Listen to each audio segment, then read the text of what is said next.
여호수아 7장. 이스라엘 자손들이 온전히 바친 물건으로 말미암아 범죄하였으니 이는 유다 지파 세라의 증손 삽디의 손자 갈미의 아들 아간이 온전히 바친 물건을 가졌음이라. 여호와께서 이스라엘 자손들에게 진노하시니라. 여호수아가 여리고에서 사람을 베델 동쪽 베다윈 곁에 있는 아이로 보내며 그들에게 말하여 이르되 올라가서 그 땅을 정탐하라 하매 그 사람들이 올라가서 아이를 정탐하고 여호수아에게로 돌아와 그에게 이르되 백성을 다 올라가게 하지 말고 2~3천 명만 올라가서 아이를 치게 하소서. 그들은 소수이니 모든 백성을 그리로 보내어 수고롭게 하지 마소서 하므로 백성 중 3,000명쯤 그리로 올라갔다가 아이 사람 앞에서 도망하니 아이 사람이 그들을 36명쯤 쳐 죽이고 성문 앞에서부터 스바림까지 쫓아가 내려가는 비탈에서 쳤으므로 백성의 마음이 녹아 물같이 된지라. 여호수아가 옷을 찢고 이스라엘 장로들과 함께 여호와의 궤 앞에서 땅에 엎드려 머리에 티끌을 뒤집어 쓰고 저물도록 있다가 이르되 슬프도소이다. 주 여호와여, 어찌하여 이 백성을 인도하여 요단을 건너게 하시고 우리를 아모리 사람의 손에 넘겨 멸망시키려 하셨나이까. 우리가 요단 저쪽을 만족하게 여겨 거주하였다면 좋을 뻔하였나이다. 주여, 이스라엘이 그의 원수들 앞에서 돌아섰으니 내가 무슨 말을 하오리이까. 가나안 사람과 이 땅의 모든 사람들이 듣고 우리를 둘러싸고 우리 이름을 세상에서 끊으리니 주의 크신 이름을 위하여 어떻게 하시려 하나이까 하니 여호와께서 여호수아에게 이르시되 일어나라, 어찌하여 이렇게 엎드렸느냐. 이스라엘이 범죄하여 내가 그들에게 명령한 나의 언약을 어겼으며 또한 그들이 온전히 바친 물건을 가지고도 도둑질하며 속이고 그것을 그들의 물건들 가운데 두었느니라. 그러므로 이스라엘 자손들이 그들의 원수 앞에 능히 맞서지 못하고 그 앞에서 돌아섰나니 이는 그들도 온전히 바친 것이 됨이라. 그 온전히 바친 물건을 너희 중에서 멸하지 아니하면 내가 다시는 너희와 함께 있지 아니하리라. 너는 일어나서 백성을 거룩하게 하여 이르기를 너희는 내 일을 위하여 스스로 거룩하게 하라. 이스라엘의 하나님 여호와의 말씀에 이스라엘아, 너희 가운데 온전히 바친 물건이 있나니 너희가 그 온전히 바친 물건을 너희 가운데서 제하기까지는 네 원수들 앞에 능히 맞서지 못하리라. 너희는 아침에 너희의 지파대로 가까이 나아오라.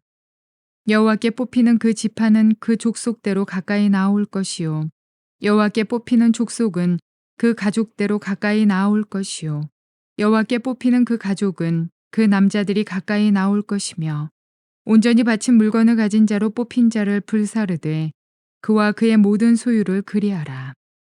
이는 여호와의 언약을 어기고 이스라엘 가운데서 망령된 일을 행하였음이라 하셨다 하라. 이에 여호수아가 아침 일찍이 일어나서 이스라엘을 그의 지파대로 가까이 나오게 하였더니 유다 지파가 뽑혔고 유다 족속을 가까이 나오게 하였더니 세라 족속이 뽑혔고 세라 족속의 각 남자를 가까이 나오게 하였더니 삽디가 뽑혔고 삽디의 가족 각 남자를 가까이 나오게 하였더니 유다 지파 세라의 증손이요 삽디의 손자요 갈미의 아들인 아간이 뽑혔더라.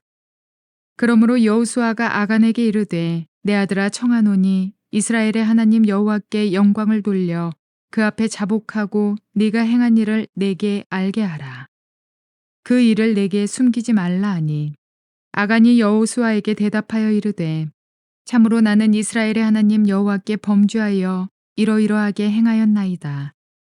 내가 노략한 물건 중에 시날산의 아름다운 외투 한 벌과 은 200세겔과 그 무게가 50세겔 되는 금덩이 하나를 보고 탐내어 가졌나이다. 보소서, 이제 그 물건들을 내 장막 가운데 땅속에 감추었는데 은은 그 밑에 있나이다 하더라.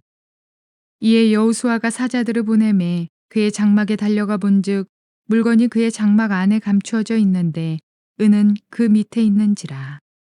그들이 그것을 장막 가운데서 취하여 여호수아와 이스라엘 모든 자손에게 가지고 오매 그들이 그것을 여호와 앞에 쏟아놓으니라.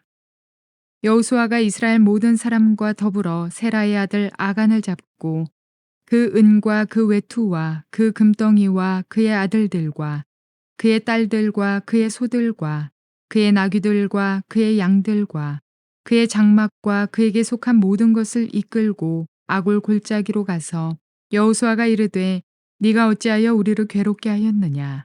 여호와께서 오늘 너를 괴롭게 하시리라 하니 온 이스라엘이 그를 돌로 치고 물건들도 돌로 치고 불사르고 그 위에 돌 무더기를 크게 쌓았더니 오늘까지 있더라. 여호와께서 그의 맹렬한 진노를 그치시니 그러므로 그곳 이름을 오늘까지 아골 골짜기라 부르더라. 좋은 날입니다. 성령님께서 오늘도 여러분들의 심령 가운데 큰 은혜와 평강으로 함께하여 주시기를 주님의 이름으로 축복합니다. 오늘 저는 여러분들과 함께 여호수아서 7장 말씀으로 은혜를 나누기를 원합니다. 오늘 말씀의 제목은 아이성 실패의 원인입니다. 우리는 지난 시간 여리고성 전투의 승리의 장면들을 보았습니다. 너무나 놀랍고 또 흥미롭고 또 아주 흥분되는 그런 장면이었습니다. 이스라엘 백성들 역시 그랬을 것입니다. 40년이라는 시간 동안 광야의 방황을 끝내고 그리고 이제 요단강을 건너서 하나님의 놀라운 그런 방법으로 하나님의 방법, 하나님의 때에 하나님께서 여리고성을 그들에게 주신 것입니다. 이제 이스라엘 백성들은 큰 흥분 가운데에서 또 즐거움 가운데에서 기쁨 가운데에서 이 승리를 자축하고 있습니다. 하나님께서 놀라운 일들을 행하셨다라고 하는 그런 고백들이 여기저기서 터져나오고 있습니다. 자, 그런데요, 놀랍게도 이스라엘 백성들이 그렇게 기뻐하며 즐거워하고 있는 동안 하나님께서는 이 일로 말미암아 크게 실망하시고 또 심지어는 진노하셨다라고 그렇게 성경은 이야기하고 있습니다. 자, 어떻게 이런 일이 벌어지게 되었을까요? 그것에 대해서 오늘 질문하면서 오늘 본문은 시작돼야 될 것입니다. 자, 오늘 본문은 그것에 대한 질문에 대한 답을 이렇게 이야기하고 있습니다. 1절 말씀부터 제가 한번 읽어보겠습니다. 이스라엘 자손들이 온전히 바친 물건으로 말미암아 범죄하였으니 이는 유다 지파 세라의 증손 삽디의 손자 갈미의 아들 아간이 온전히 바친 물건을 가졌습니다. 여호와께서 이스라엘 자손들에게 진노하시니라. 이렇게 시작하고 있습니다. 자, 오늘 이 7장과 8장은 하나의 사건, 아이성 전투의 사건을 이야기하고 있는데요. 7장은 그 시작을, 8장은 그 마무리에 대한 부분들을 다루고 있습니다. 그런데 하나님께서 진노하시게 된 원인이 무엇이냐라고 이야기를 하고 있는데 그것이 바로 아간이라고 하는 그 한 사람이 하나님께 바쳐진, 그래서 하나님께서 진멸하라고 하신 것을 탐내어서 그것을 자기가 갖게 되었다. 근데 그 일로 말미암아 하나님께서 이스라엘 전체가 진멸당하게 되어지는 그런 상황 가운데 처하게 되었다. 하나님의 진노를 사게 되었다라는 것이죠. 그것이 바로 하나님께서 지금 진노하시는 그런 이유가 되었습니다. 자, 그러면 오늘 이제 읽게 되는 이 7장은 아간이 어떻게 범죄하였는지 또 그 범죄로 말미암아 이스라엘이 어떻게 해서 아이성 전투에서 패배하게 되었는지에 대한 부분들을 7장에서 다루고 있는데요. 자, 그런데 오늘 이 7장을 읽을 때 우리는 본문의 구조를 한번 살펴보는 것이 굉장히 도움이 됩니다. 자, 여러분, 영화를 한번 보실 때요. 영화를 보면 이런 장면들을 보신 적이 있으실 것입니다. 마치 그 극 속에 나와 있는 주인공들은, 그러니까 연기자들은, 그러니까 연기자라기보다는 그 안에 있는 등장인물들은 어떤 일이 벌어졌는지를 알지 못합니다. 그런데 그 감독이 우리에게는 알려주는 거예요. 관객들에게는 그 사건이 무엇인지, 어떤 일이 일어났는지를 알려주는 것입니다. 예를 들면 이런 것이죠. 스쿨버스가 갑니다. 좀 잔인한 그런 예화인데요. 스쿨버스가 지나갑니다. 그런데 그 스쿨버스 안에서는 막 아이들이 흥겹고 즐겁고 노래를 부르고 막 그러고 있습니다. 그런데 저 앞에 다리에서 다리가 사고로 말미암아 끊어지게 된 거예요. 이쪽에 있는 아이들은 저기 다리가 지금 끊어졌다는 걸 모르고 달리고 있습니다. 그런데 그것을 알고 있는 우리들, 그것을 보고 있는 관객들, 그 사람들은 지금 이 사건이 앞으로 벌어질 것이다라는 것을 긴장감 가운데 보게 되어집니다. 자, 그게 지금 오늘 본문에서 이것을 기록한 저자가 우리에게 지금 요구하고 있는 그런 긴장감 가운데서 읽으라라고 이야기를 하고 있는 것입니다. 자, 1절이 바로 그런 것이죠. 하나님께서 이 아간의 범죄로 말미암아 진노하게 되었다라는 것을 우리는 알고 있습니다. 그런데 누구는 몰라요? 지금 이 등장인물들인 여호수아와 이스라엘 백성들은 그런 일이 벌어졌다라는 것을 상상도 하지 못하고 있습니다. 자, 그리고 그로 말미암아 이들은 이제 다음 전쟁에 참여하게 되는데 이 다음 전쟁은 반드시 패배하게 되어질 것입니다. 우리는 그것을 알고 있습니다. 그러나 그들은 그것을 모르고 있습니다. 그런 손에 땀을 쥐는 긴장감을 가지고 오늘 본문을 읽으라라는 것입니다. 자, 그런 상황 가운데서 시작이 되어지는데요. 진노하시는 이유에 대해서 다시 한번 생각을 해봅시다. 아간이 이 아이성의 전투가 아니라 이 바로 직전에 있었던 큰 승리를 하였던, 그것도 첫 번째 전쟁이었던 여리고성의 전투에서 그가 여호와께 바쳐진 물건, 우리가 헤렘 그렇게 이야기했죠. 이건 모두가 다 하나님께 바쳐졌으므로 반드시 불태우는 것을 통해서만 처리가 되어야 합니다. 누가 그것을 갖거나 살려두거나 이런 것들은 안 됩니다. 완전히 다 진멸해야 되고, 그리고 완전히 다 불로 태워버려야 됩니다. 이것을 통해서 여호와께 바쳐진다라는 그런 의미를 마무리하는 것입니다. 자, 그런데요. 그 헤렘을 만약에 수행하지 않았다. 여호와께 바쳐지는 일들을 하지 않고 그것을 취하게 되어진다. 그러면 어떻게 되냐면 그것을 취한 사람, 그 사람 자체가 이제는 같은 그런 처지에 취해서 헤렘 되어야 합니다. 그러니까 진멸당해야만 합니다. 그런데 그것이 개인이 아니라 공동체라는 것이죠. 그러니까 아간 한 사람이 여호와께 바쳐진 것을 드리지 않고 그것을 자기가 취함으로 말미암아 이제 아간만이 아니라 이스라엘 공동체 전체가 하나님의 진멸 대상이 된 상태가 되었다라는 것이죠. 자, 이처럼 아간, 이 한 사람의 범죄로 말미암아 이스라엘 공동체 전체가 하나님의 진노 아래 놓이게 되었습니다. 참 너무나 놀라운 일이죠. 그런데 사실은 보면 우리 공동체 안에서도, 우리 주변 안에서도 참 이런 일들을 우리는 쉽게 보게 되어지는 것 같습니다. 어떤 사람들은 열심히 전쟁을 치르고 있습니다. 피를 흘려가면서 싸우고 있습니다. 그런데 한 군데에서는 자기를 위해서만 생각하는 사람이 있다는 것이죠. 자기 자신만의 유익을 쫓아서 행동합니다. 그로 말미암아 공동체 전체가 심판을 받게 되거나 넘어지게 되거나 이런 일들이 있다는 것이죠. 우리 스스로를 한번 돌아봐야 되겠습니다. 자, 그러면서 2절부터 5절까지의 말씀은 이런 아이성을 공격하게 됐는데 거기에서 실패하게 된 이야기들을 이제 다루고 있습니다. 1장에서는 방금 말씀드렸던 것처럼 1절은 하나님께서 진노하게 되었다라는 것을 우리 독자들에게 알려주고 있습니다. 그런데 2절부터는 그 당시의 등장 인물들은 까마득히 모르는 채로 지금 새로운 일을 시작하고 있다는 것을 이야기하고 있는데, 그것이 뭐냐면 이제 아이성을 치러 들어가게 되었다라는 것입니다. 자, 이제 여리고성을 점령하였습니다. 그리고 나서 여리고성을 점령한 후에 여호수아와 그리고 또 이스라엘의 지도부는 그 다음 목표를 어디로 정해야 될지에 대한 부분들을 고민하였습니다. 그런 가운데에서 그들이 결정하게 되어진 곳이 바로 이 아이성이라는 곳이었는데, 왜 여기를 결정하게 되었을까요? 만약 우리가 그 이스라엘의 지도를 펴놓고 보게 된다면 이 아이성이라고 하는 곳이 중부로 들어가는 곳에 있구나라는 것을 알 수가 있습니다. 그러니까 지금 이스라엘의 가나안 땅의 허리를 끊기 위해서라면 반드시 중부로 들어가야 된다는 것을 알 수가 있고, 또한 지금 그들이 위치하고 있는 여리고라는 곳은 그렇게 안전한 곳은 아닙니다. 여리고가 위치하고 있는 그 고도가요, 해발 약 한 280m 정도가 되어집니다. 250m 정도가 되어집니다. 그리고 또 거기는 주변에 길들이 많이 나 있는 곳입니다. 그러니까 접근하기는 쉽지만 그만큼 방비하기는 쉽지 않은 곳이다라는 것이죠. 그러니까 그곳에 지금 진을 차리고 가만히 있을 수는 없는 상황이라는 것입니다. 그리고 이제 가나안 땅을 전체를 차지하려면 반드시 저 고지 위로 올라가야 합니다. 나중에 한번 여러분들께서 시간이 되시면 성서 지리에 대한 부분들을 한번 살펴보시면 이 부분들이 더 잘 이해가 되실 텐데요. 이제 여리고에서 방금 말씀드린 이 아이로 올라가야 되는데, 그 아이로 올라가야만 그곳에서 이제 그 고지대에 있는 그런 성들을 차지할 수 있고 제대로 전쟁을 할 수 있는 것이죠. 그런데 이 아이라는 곳이 어디에 있냐면 해발 약 한 880m 정도 됩니다. 그러니까 여리고성이 어디 있다고요? 해수면 아래로 250m가 있고, 이 아이는 해가는 해수면 위로 880m 정도 되는, 그러니까 이 고도 차이가 약 한 1100m, 1.1km나 되는 아주 높은 그런 큰 고도 차이가 있다라는 것이죠.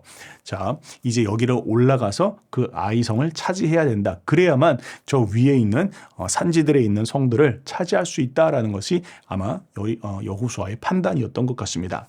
자, 그런데요. 그럼 한번 이 아이성은 어떤 곳이었을까요? 아이성으로 추정되어지는 위치가 두 군데 정도가 있습니다. 고고학자들이 여러 군데를 발굴을 했는데 딱 이곳이다라고 이야기할 수 없지만 그 근처에 이런 곳들이 몇 군데가 있는데요.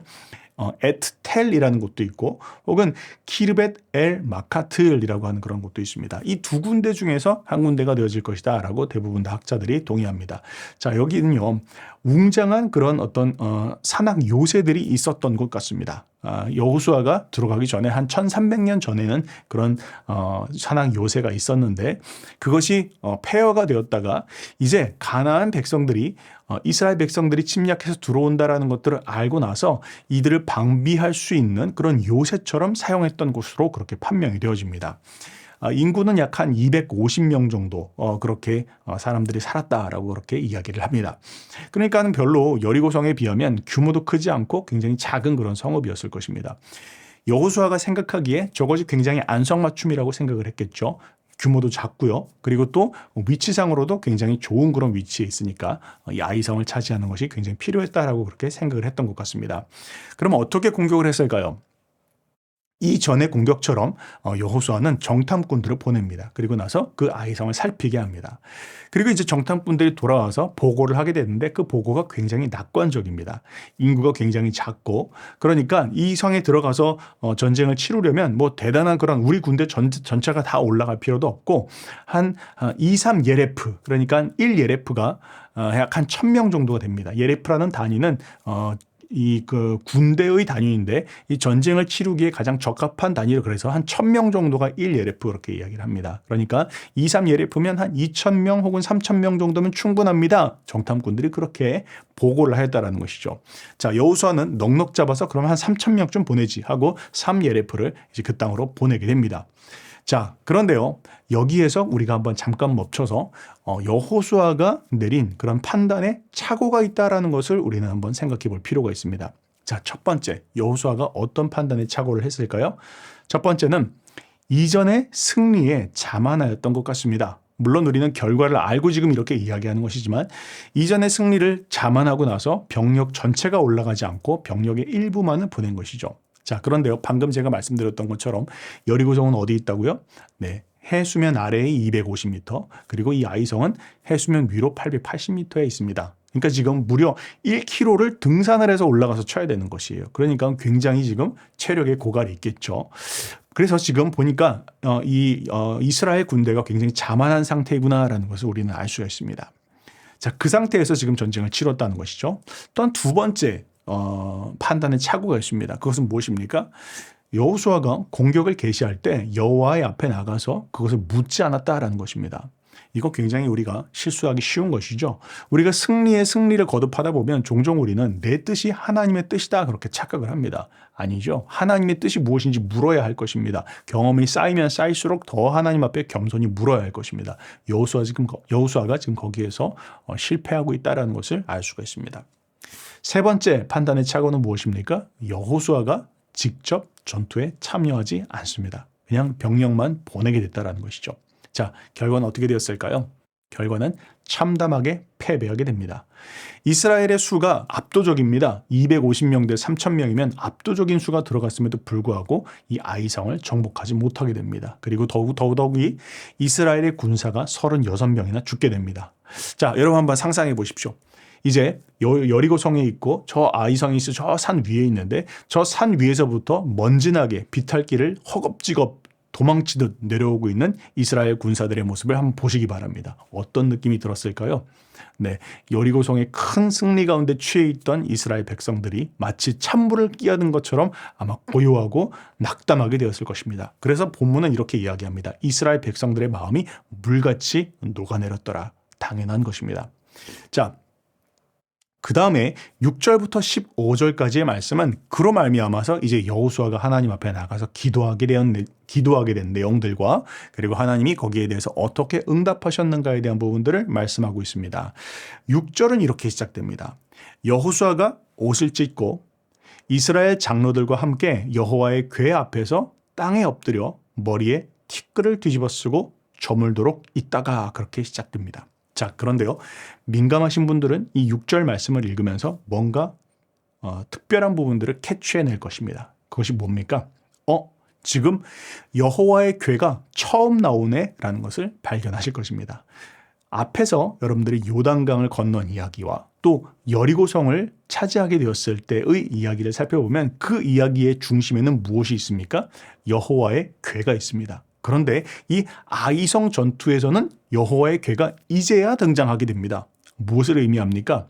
여호수아가 그리고 또 이스라엘의 장로들이 하나님의 뜻을 묻지 않고 시작한 전쟁이었다라는 것입니다. 설사 아이성을 차지하는 것이 하나님의 뜻이었다라고 칩시다. 그러나 만약 그들이 하나님의 법궤 앞에 나와서 물었다면 하나님께서 너희가 먼저 해결해야 될 것이 있다라고 말씀하셨을 것입니다. 그러나 그들은 그것을 묻지 않고 무작정 아이성으로 들어갔고 그로 말미암아 실패하게 되었다라는 것을 우리는 알 수가 있습니다.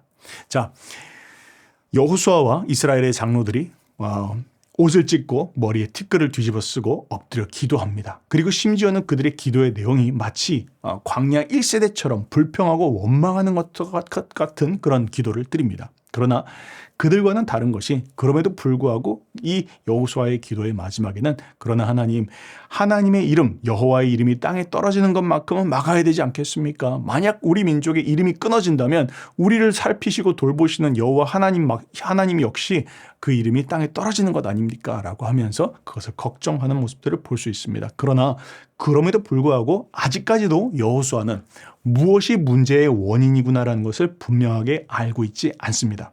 그리고 이제서야 하나님께서 하나님 앞에 나와 묻자 하나님께서 여호수아에게 말씀하기 시작합니다. 패배의 원인이 무엇이었는지 말씀하시는 내용들이 10절부터 15절까지의 내용에서 나오는데요.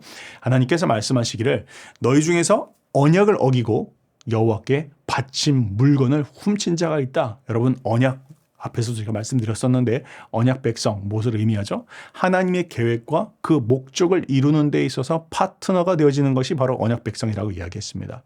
그러나 그 언약 백성은 하나님의 말씀을 순종하고 지킬 때에 이루어지는 것입니다.